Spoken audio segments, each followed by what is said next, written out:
Vidovszky László tanár úr több szempontból is jelentős a Zeneművészeti Intézet életében. Amikor a művészeti kar megalakult 1996-ban, akkor az alapító tagok alapvetően a Janus Pannonius Tudományegyetemből, a tanárképzésből váltak ki. És 2 év múlva csatlakozott hozzájuk a Zeneművészeti Intézet, amely a Liszt Ferenc Zeneakadémiához tartozott, itt kihelyezett tanárképző tagozatként működött. És ott is volt egy művészi kollektíva, és az ének-zenéből is jöttek művészek és tanárok. Vidovszky tanár úr volt az első dékánja a modernkori művészeti karnak, amiben már beintegrálódott a Zenetanárképző Intézet is, és 1996-tól 99-ig 3 évig ő volt a dékán. Ő indította el voltaképpen a művészeti kart önállóan. Pár évvel később szintén az ő nevéhez fűződik, illetve hát ez is egy közösségi munka volt, hogy akkor már létező képzőművészeti doktoriskolában megindult a zeneművészeti ág. És Vidovszky tanár úr volt az első, aki magának a zenei tagozatnak vagy a ágazatnak volt a vezetője.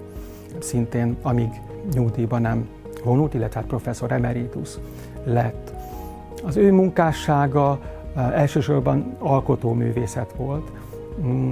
Itt Pécsett sem korábban a Janus Pannoniuson, sem a hangszeres képzésekben nem volt alkotóművészet.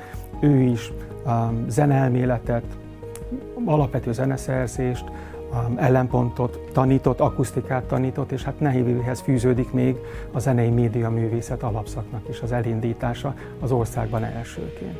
Hát egy nagyon kiemelkedő alak a mi életünkben, hála Istennek még ő is él, és hát ő az egyike azoknak a kevés embernek, aki Kossuth-díjat kapott a művészeti kar életében. Még egy másik név, aki szintén Kossuth-díjat kapott, ő Tillai Aurél tanár úr.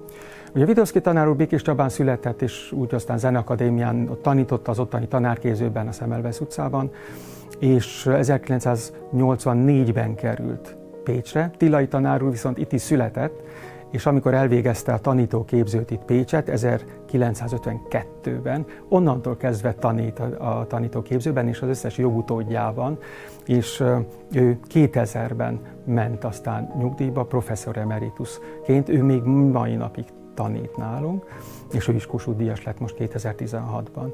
Ők talán személyiségekkel, elkötelezettségükkel, a Vidovszky tanár úr a hivatali munkájával is, míg tanár úr Aurél, ő a kórus mozgalommal és egyáltalán tanárképzésnek, az énekzene tanárképzésnek az egyik legfontosabb szereplője volt az országban is és a városban is.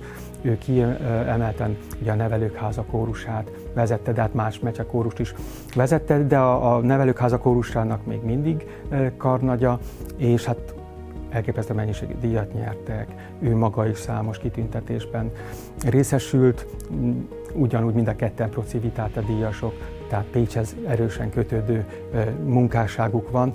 Azt gondolom, hogy őket ki kell emelnünk a többiek közül.